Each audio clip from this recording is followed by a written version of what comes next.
다들 아이들 키워보셔서 경험해 보셨겠지만 아이를 키울 때 여러 기쁨이 있습니다. 그 중에 하나가 공부 잘했다고 상을 받아오면 그렇게 좋습니다. 나는 학교 다닐 때 그런 상을 많이 못 받았어도 우리 아기가 상 받아서 오면 기분이 아주 좋죠. 시간이 지나고 나니까 그보다 더 큰 기쁨이 있습니다. 그게 뭐냐면 아이들이 서로 사이좋게 지내는 모습을 볼 때 더 기분이 좋습니다. 그렇다고 해서 공부 잘한 게 별로 안 기쁜 건 아니고 그건 그것대로 좋지만 그것보다 더 좋은 게 있는데 아이들끼리 웃으면서 서로 사이좋게 지낼 때가 그렇게 부모의 마음을 기쁘게 하죠. 우리 부모들은 아이를 키울 때 애들이 공부를 잘했으면 좋겠다라는 생각을 가지고 있습니다. 그리고 또 형제들끼리 혼자면 또래 친구들과 사이좋게 지내는 것도 좋습니다. 우리 아이들이 예수 그리스도 안에서 하나님을 알고 영생을 얻었다는 가정하에 공부 잘하는 것과 형제 우애 중에 무엇이 우선일까를 생각을 해 본 적이 있습니다. 이렇게 생각하면 내가 우선하는 게 뭔지 나오더라고요. 형제들끼리 사이좋게 잘 지내는데 우리 애들이 뒤에서 등수 세는 게 더 빠르면 그런 경우가 있고, 공부를 아주 잘하는데 서로 집에서 쳐다보도 않고 이야기도 안 하는 것 중에 어느 게 더 좋으십니까? 이러한 생각을 가지고 하나님 아버지께서 어떤 모습을 교회에서 보는 걸 좋아하실까를 생각을 해 보시면 여러 가지 생각이 들 겁니다. 어제죠. 참 많은 분들이 나오셔서 함께 모여서 즐겁게 일을 했는데 얼마나 좋습니까? 옛날 생각도 나고 그러셨을 거예요. 그러면 그 모습을 보시던 하나님 아버지의 마음은 달랐을까 이거죠. 오늘 헌신 예배를 드리는 사여손교회뿐 아니라 우리 모두가 어떤 일을 잘하는 것과 선교회 안에서 구역 안에서 화목한 것 중에 무엇을 더 기뻐하실지 그것을 보겠습니다. 형제끼리 사이 좋으면 공부 안 해도 돼 이런 소리 하는 게 아니죠. 무엇을 우리가 우선하고 우리가 헌신할 때 어떤 것에 더 신경을 써서 헌신을 해야 하는가를 생각해 보자는 것이죠. 오늘 본문에서 교회에서 무엇을 추구해야 하는지를 말씀하고 있죠. 그 대상이 부르심을 받은 이들입니다. 부르심을 받은 이들에게 오늘 본문의 말씀을 하고 있는데 그 시작이 그러므로라고 나와 있죠. 그 앞에서는 어떤 이야기가 있냐면 교회가 어떠한 곳인지를 설명한 다음에 그러므로 너희가 부르심을 받아서 이런 교회가 되었으니 이렇게 해라 라고 하는 말씀이죠. 그 앞의 내용을 간단하게 보면 하나님의 모든 충만하신 것으로 충만하게 되는 것을 목표로 우리는 부름을 받습니다. 이 목표를 이루기 위한 훈련 방법이 무엇인가 하면 본문 3절에 나온 바와 같이 성령이 하나 되게 하신 것을 힘써 지키는 것이죠. 이것이 바로 성령 충만한 성도의 모습입니다. 성령님께서 우리 모두를 하나 되게 하셨다는 것을 믿으면서 그 믿음으로 모든 겸손과 온유로 하고 오래 참음으로 사랑 가운데서 서로 용납하고 평안에 매는 줄로 성령님이 하나 되게 하신 것을 힘써 지키는 그 모습이 성령 충만한 성도의 모습인 것이죠. 교회를 왜 하나님이 부르셨을까? 왜 모으셨을까를 생각해 보면 그 목적은 어떤 일을 하기 위해 만들어진 것이 아니죠. 봉사하는 것이나 전도는 신자들이 그 이름에 맞게 합당한 신앙생활을 하다 보면 자연스럽게 나타날 수밖에 없는 모습이죠. 어제 고추 다듬을 때 성도들이 서로 사랑하고 성령이 하나 되게 하신 것을 힘써 지키려고 하니까 어떤 모습이 나타났냐면 내 몸 하나 건사하기도 힘든데 우리 식구들이 나와서 하는데 나라도 나가야지 하면서 나가는 거예요. 힘든데도 나갔더니 몸은 좀 힘들어도 즐겁더라 라지 이런 일을 겪지 않았습니까? 우리에게는 늘 어떤 유혹이 있냐면 굳이 그렇게까지 할 필요가 있어 라고 하는 유혹이 우리에게 늘 있는데 이러한 유혹을 복음과 믿음, 성령님이 하나 되게 하셨다는 그 단순한 사실만 알고 있어도 그러한 유혹을 쉽게 이겨낼 수 있죠. 은혜 입은 모든 영혼은 주를 위하여 살 수밖에 없고 그런 사람들에게 보여지는 모습이 봉사와 전도의 삶인 것이죠. 그런데 신앙이 있는지 없는지 그것은 있겠지 하고 넘어가고 일할 사람이 필요해서 좀 교회 좀 만들어 볼까 하고 하나님이 만드신 게 아니라는 거죠. 왜냐하면 하나님은 일손이 부족해서 쩔쩔 매는 분이 아니죠. 우리가 없어도 하나님은 얼마든지 주님의 일을 충만하게 완전하게 하실 수 있는 분이십니다. 아무도 하나님을 찬송하지 않으면 어떻게 한다고 했습니까? 돌들로도 그 입을 열게 하시는 분이십니다. 이 사실을 우리는 자꾸 잊어버리고 어떠한 일을 목적으로 삼으면 교회 안에서 어떤 사람이 주목을 받고 어떤 사람이 자꾸 높아지겠습니까? 능력이 많은 사람들, 여러 성과를 내는 사람, 그러면 옆에서 보기에 저 사람은 신앙이 좋다라고 단정지어 생각하게 되죠. 성경이 요구하고 있는 오늘 본문이 말하고 있는 교회의 모습은 무엇을 말합니까? 성품을 말하고 있습니다. 하나님은 어떤 일을 하는데 써먹으려고 우리를 부르신 것이 아니라 하나님의 목적은 우리 자신들이죠. 우리를 변화시키는 게 바로 불러낸 목적임을 분명히 해야 합니다. 우리가 목적입니다. 우리가 성품을 훈련하고 훌륭해지는 것이 목적이지 어떤 일을 위해서 젊은 사람들 데려다가 쓰고 에이 나이 들었어? 이제 너희들은 필요 없어. 이런 식의 하나님은 아니시라는 겁니다. 에베소서 2장 20절로 22절에 그리스도 예수께서 친히 모퉁이 돌이 되셨느니라. 그의 안에서 건물마다 서로 연결하여 주 안에서 성전이 되어가고 너희도 성령 안에서 하나님이 거하실 처소가 되기 위하여 그리스도 예수 안에서 함께 지어져 가느니라는 말씀이 있습니다.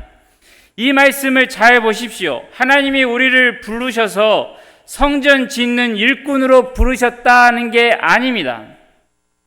우리 자신이 하나님께서 거하시는 처소가 되게 하시려고, 우리가 처소가 되게 하시려고 나를 거룩하게 하시고 나를 다듬어 가신다는 것입니다. 교회에 소속된 모든 사람이 하나됨을 훈련하여 하나님이 거하실 처소가 되는 경지에 이르러야 한다는 것이죠. 그런데 그것은 생각하지 않고 어떠한 일을 이루어내는 것을 목표로 삼으면 성과를 내기 위해서 여러 변칙적인 방법이 생기고 그러한 변칙적인 방법 중에서는 하나님이 원하시지 않는 방법도 얼마든지 섞여 들어올 수 있는 것입니다. 이를 목표로 삼아버리면 세상에서 대접받는 사람들이 교회에 와서도 대접을 받겠죠. 왜 그렇습니까?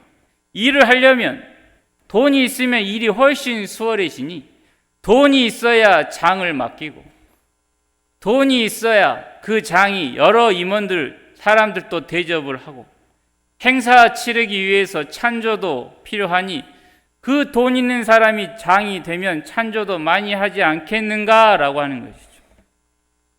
하나님의 일이 진행되는 과정에 이미 이러한 모습은 들어와 있습니다. 하지만 그러한 능력보다 성품이 더 중요하죠. 여기서 성품은 착함을 말하는 게 아니라 하나님을 얼마나 닮았고 오늘 본문과 같은 바대로 그 내면이 얼마나 자랐느냐를 이야기하는 것입니다. 로마서 15장에서 그리스도께서 우리를 받아 하나님께 영광을 돌리심과 같이 너희도 서로 받으라고 합니다. 이렇게 용납하는 연습이 신앙 훈련에서 중요합니다. 사람은 결코 한 마음을 가지고 있지 않습니다. 똑같은 일을 하려고 해도 수없이 많은 방법들을 각자 다 생각을 해요. 그래서 서로 간에 다툼이 일어나기도 합니다. 그러나 예수님을 믿는 신자들은 마음을 같이 하는 게 가능합니다. 왜 그러냐면 복음이 그 안에 있기 때문이죠. 복음의 내용 가운데는 그리스도께서 우리를 받아주셨다라고 하는 것을 인정하는 내용이 있습니다. 하나님이 나만 받아주신 게 아니고 나뿐 아니라 저 사람도, 나와 생각이 다른 저 사람도 받아주셨다는 것을 믿고 있기 때문에 뜻을 같이 할 수 있는데, 그러면 누구의 뜻을 따를 것이냐?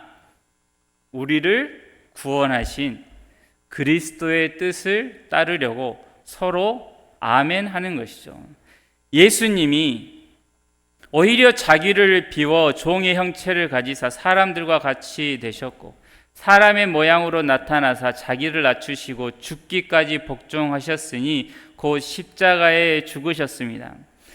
예수님이 이 땅에서 사실 때 하나님의 뜻으로만 온전히 채우시면서 그 모든 사역들을 감당하셨는데, 그러한 하나님의 뜻으로만 온전히 채우는 모습을 모든 믿는 자들에게도 요구하고 계시는 것이죠. 그렇게 그리스도의 뜻으로만 채워진 사람들이 모인 곳이 교회이고, 그래서 그 교회의 머리가 예수님이 되는 것입니다. 말만 교회의 머리가 예수님이다라고 하는 것이 아니라 그리스도의 뜻이 우리 가운데 충만하게 채워지고 그 뜻이 우리 각자의 삶에서 펼쳐져야 한다는 것이죠. 그러면 그리스도의 뜻이 무엇일까 할 때 서로 용납하는 것이죠. 그런데 우리는 이게 잘 안 됩니다. 정말 안 돼요. 나보다 못난 사람이 눈에 보이면 그냥 보기가 싫어요. 참 묘합니다. 내가 못난 것도 아니고 내 아들이 못난 것도 아니고 나랑 전혀 상관없고 뭐 주일에 한 번씩 밖에 안 보는 그 사람이 못난 모습을 보이면 괜히 내가 심술이 납니다. 그래서 눈으로 한 번씩 쏘고, 이렇게 눈으로 쏘는 게 이제 분이 안 삭혀지 입으로 이제 쏘죠. 막 타타타. 그러나 이것을 참아야 한다는 겁니다. 그런데 안 되죠. 그때 어떤 단어를 떠올리셔야 되냐? 헌신이라는 단어를 이때 떠올리시면 됩니다. 세상과 교회가 다른 게 바로 이 부분입니다. 누가 이상하게 굴고 말이 안 되는 모습을 보여서 그것을 도저히 못 찾겠거든 그 자리를 피하고 집에 가서 입을 뒤집어 쓰고 주여 하든지 참아야지, 당신 왜 그래요 하고 면전에 대고 화를 내면 안 된다는 것이죠. 고린도전서 6장에 너희가 피차 고발함으로 너희 가운데 이미 뚜렷한 허물이 있나니 차라리 불의를 당하는 것이 낫지 아니하며 차라리 속는 것이 낫지 아니하냐. 너희는 불의를 행하고 속이는구나. 그는 너희 형제로다. 이십니다. 고린도 교회 안에 얼마나 많이 싸웠는지 세상 법정에 고소까지 한 상황이 일어났습니다. 그때 바울이 너희는 하나님의 자녀들 아니냐.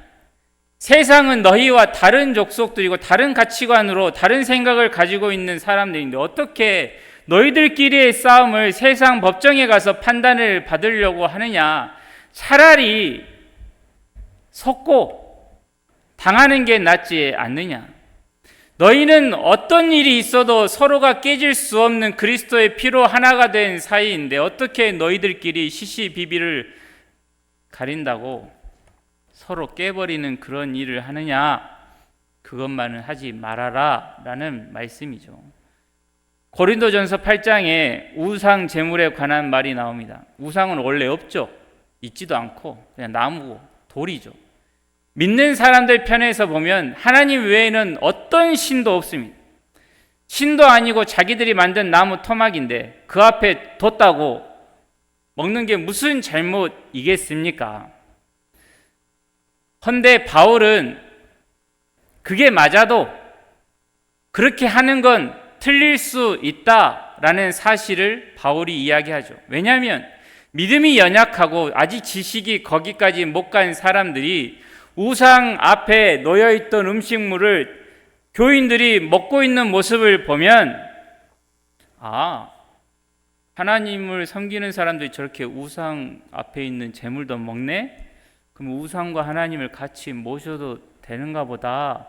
교회에서는 하나님 이름 부르고 요 산당나무 앞에서는 그거 이름 부르면 되겠구나라고 오해할 수 있기 때문에 차라리 먹지를 말아라 라고 하는 거죠. 사랑이 지식보다 훨씬 크다는 것입니다. 상대방의 연약한 믿음을 배려해서 먹지 말라는 말이죠. 바울은 왜 사랑까지 가지를 못하고 지식을 따지고 시비를 가리자고 깨는 싸움을 자초하느냐고 합니다. 바로 이것이 교회 내에서 하는 신앙 훈련의 내용인데 여러 교회들이 이런 것으로 힘써 지키려고 분투하기보다 얼마나 많은 뉴스에 나올 만한 일들을 해내려고 하다 보니 중요하게 생각하는 게 어떤 능력을 가지고 있는가를 강조해 버리죠. 교회에서 일이 아주 순조롭게 진행이 안 되고 자꾸만 뭔 말이 나오고 삐그덕거리고 답답한 게 오히려 정상일 수 있습니다. 교회가 일사불란하면 군대죠. 예전에는 그런 식으로 했죠. 말하면 들어라. 어디서 불순종이야. 그렇게 안 듣다가는 벌 받아.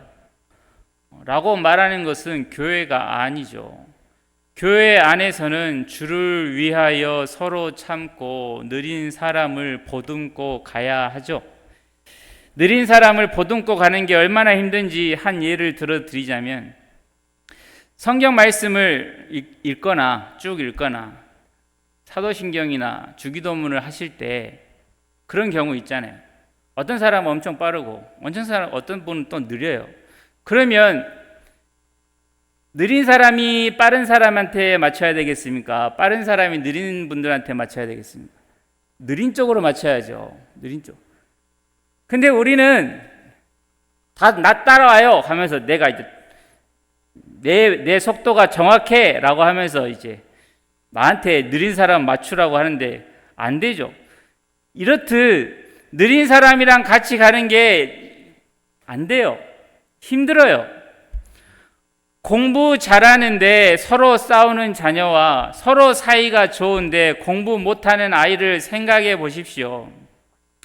어떤 것이 하나님의 기쁨이겠습니까? 얼마나 잘 참는가가 그 사람의 신앙이고 얼마나 기다려줄 수 있는가가 잘 안 되니까 열심히 해야 하는 훈련이죠.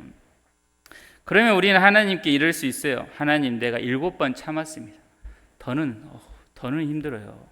그러면 예수님이 뭐라고 하신다고요? 70번씩 7번 더 참아라. 그럼 우리는 주여, 그러면서 기도가 터져 나오는 것이죠. 세상은 다스리고 그 권세를 누리는 것으로 높은 지위에 올라갔다라고 생각을 하지만 하나님의 나라는 다르죠. 누구든지 으뜸이 되고자 하면 섬기는 자가 되고, 앞서고자 하면 어디에 있어라? 맨 뒤에 있어라 라고 합니다. 이게 그냥 말씀 볼 때만 아멘 하지 마시고, 이게 계속 우리의 모든 삶에서 이게 적용을 하려고 애써야 하는 것입니다. 천국은 어린 아이의 것이라고 하셨습니다. 예수님이 말하는 어린 아이는 깨끗한 마음이나 순진함을 말하는 게 아닙니다. 무력한 자, 어른의 도움이 없이는 한순간도 살 수 없는 무능한 자들의 대표가 어린아이입니다. 그런데 그렇게 아무 능력도 없고 손이 많이 가는 그런 어린아이 하나를 실족해 하면 어떻게 하라고 했습니까? 연자 맷돌이 그 목에 달려 깊은 바다에 빠뜨려지는 것이 낫다고 하십니다. 그런데 주님의 경고는 여기서 멈추질 않아요. 이 무시무시한 경고를 하시고 나서 그 뒤에 멈추지를 않고 계속 말씀하시는데 이렇게 말씀하십니다. 실족하게 하는 일들이 있음으로 말미암아 세상에 화가 있도다. 실족하게 하는 일이 없을 수는 없으나 실족하게 하는 그 사람에게는 화가 있도다. 만일 내 손이나 내 발이 너를 범죄하게 하거든 찍어내버리라. 장애인이나 다리 저는 자로 영생에 들어가는 것이 두 손과 두 발을 가지고 영원한 불에 던져지는 것보다 나으니라. 만일 내 눈이 너를 범죄하게 하거든 빼어내버리라. 한 눈으로 영생에 들어가는 것이 두 눈을 가지고 지옥불에 던져지는 것보다 나으니라. 삼가 이 작은 자 중에 하나도 없인 여기지 말라. 너희에게 말하노니 그들의 천사들이 하늘에서 하늘에 계신 내 아버지의 얼굴을 항상 배움느니라 하십니다. 주님이 하신 말씀들을 한번 떠올려 보십시오. 이것보다 더 무섭게 말씀하신 것이 얼마나 될까? 잘하는 것 없는 사람, 무능력한 사람이라 할지라도 업신여기지 말라. 그를 실족하게 하려면 아예 눈을 빼든가 팔을 자르라고 하십니다. 교회는 군대도 아니고 성과나 이윤 추구 위에 모인 기업도 아니죠. 승리와 이윤 추구라는 목표를 위해서 뒤처지면 버리고라도 가고, 작은 희생은 그럴 수 있어 라고 넘겨버리고, 근로자들의 삶은 전혀 신경 쓰지 않는 그런 것이 아닌 곳입니다. 어린아이와 같은 연약한 한 명이 실족하는 것이 정말로 두려운 장소가 교회입니다. 그러면 그들을 어떻게 대해야 할까요? 작은 자 중에는 죄를 범하고 있는 사람들도 있을 것입니다. 그들을 어떻게 대해야 하느냐? 그 뒤에 이어서 나오죠. 징계는 벌하는 게 목적이 아니고 그들을 돌아오게 하는 게 목적이죠. 그래서 조심히 대하라고 합니다. 다른 사람들에게 말하기 전에 그 사람과 단둘이 만나서 이야기해 보라는 것이죠. 그래도 안 돌아서면 또 사람들 데려가고 계속 그렇게 자꾸만 이야기하라는 거죠. 그런데 우리는 어떤 걸 가장 먼저 하고 싶냐면 따로 찾아가는 수고로움을 하기 싫고 다른 사람한테 이제 저 사람 이야기를 자꾸 해요. 그래서 이 사람도 저 사람 욕하고 이 사람도 저 사람 욕하고 하면 나랑 같이 욕하는 사람들이 늘어나면 공개적으로 이제 한마디씩 내 던져버리죠. 이게 우리 마음이 더 편하죠. 하지만 그런 건 하나님의 말씀대로 자신을 죽여가면서 사는 것이 아니라 자기 성격대로 하는 거죠. 그런 건 징계가 아니죠. 아무리 옳은 정답을 말했다고 해서 책임이 끝나는 게 아니죠. 상대편에 서서 그를 데리고 우리가 있는 자리까지 와야죠. 정답을 총 쏘듯이 쏴대버리면 뒤에 시체밖에 안 남습니다. 천국은 작은 자들, 은혜가 필요하고 도움이 필요한 자들의 것입니다. 우리가 천국 시민이라면 우리가 바로 작은 자고 은혜가 필요하고 내가 바로 도움이 필요한 자라는 사실입니다. 지식이 많고 일 잘하고 잘난 사람들이 서로 경쟁해서 어떤 이단들처럼 뭘 많이 하면 천국에 들여보내준다는 그런 곳이 아니고 주여 불쌍히 여기소서라고 하는 사람들이 들어갈 수 있는 곳이 천국입니다. 우리에겐 용서와 기다림으로 서로 용납하는 게 허락되었지, 내가 심판의 자리에 서서 너는 저 지옥에 떨어질, 너는 상을 못 받을 그런 자리에 우리를 세워두지 않으셨습니다. 교회의 모든 성도들, 예수님을 믿는다고 신앙 고백하는 모든 하나님의 백성들은 늘 하나님 앞에 어떤 사람으로 서 있느냐면 1만 달란트를 탕감받은 종으로 늘 서 있습니다. 이게 복음을 믿는 사람의 자기 인식입니다. 그런데 이 사실을 잊어버리는 순간 100데나리온의 빚을 진 동료를 용서하지 못합니다. 내 금쪽 같은 100데나리온을 저것이 빌려가서 갚지도 않고 있어? 그러면 넌 감옥에 가야지. 이게 틀린 말은 아니죠. 갚지 않으면 감옥에 가야 되는 건 맞는데, 내가 지금 1만 달란트를 탕감받았다는 사실을 알면 그 말을 할 수가 없습니다. 그런데 그걸 잊어버리고 동료에게 그런 일을 하면 어떻게 하신다고 했습니까? 자기가 용서받은 죄의 크기와 하나님이 나를 용서해 주신 그 셀 수 없는 횟수를 모르면 남에게 매정하고 그런 악한 모습들이 우리 삶의 열매로 남아버리는 것입니다. 하나님은 교회를 세우시며 우리를 하나 되게 하신 것을 지키는 싸움을 하라고 하십니다. 그 하나 된 것을 지키려면 서로 용서해야 하죠. 이 싸움은 전쟁과 같습니다. 저 세상의 악한 것들 쳐서 없애는 그런 전쟁이 아니라 하나 된 것을 위하여 내 안에 끊임없이 올라오는 이 못난 성품을 깨버리는 일, 작은 자를 실족하게 하고 높은 자리에 남보다 더 올라서려고 하는 욕망을 죽이는 전쟁을 하라고 하십니다. 이것에 우리는 목숨을 걸어야 하는 것입니다. 어느 정도로 목숨을 걸어야 합니까? 눈을 빼서라도 그 싸움에서 이기라고 하시는 것입니다. 그 싸움에서 지면 어떻게 됩니까? 연자 맷돌을 목에 걸고 바다에 빠지는 것이죠. 감옥에 갇힐 수 있음을 알고 정말로 하나님을 두려워하고 경외하는 마음으로 정말 목숨 걸고 해야 하는 싸움이 이것이라는 겁니다. 예수 믿으면 천국 간다. 이게 전부가 아니죠. 하나님의 백성들을 어떻게 만들어 가셔서 저 천국으로 보내려고 하시는지를 알아야 합니다. 우리에게 주신 시간들과 우리를 모아서 교회를 만드셨고 이 교회를 통하여 우리에게 하라고 하신 게 있습니다.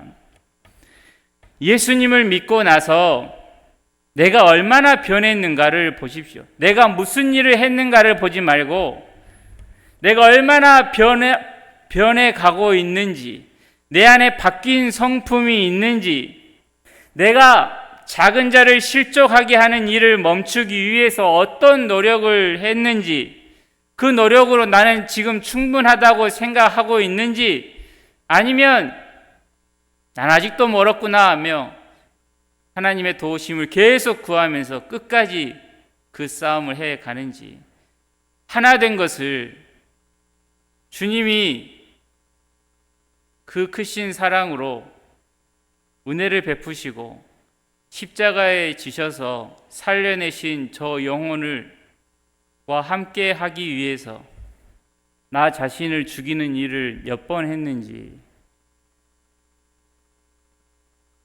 우리에게는 겸손과 온유, 오래 참음 이런 게 참으로 부족합니다.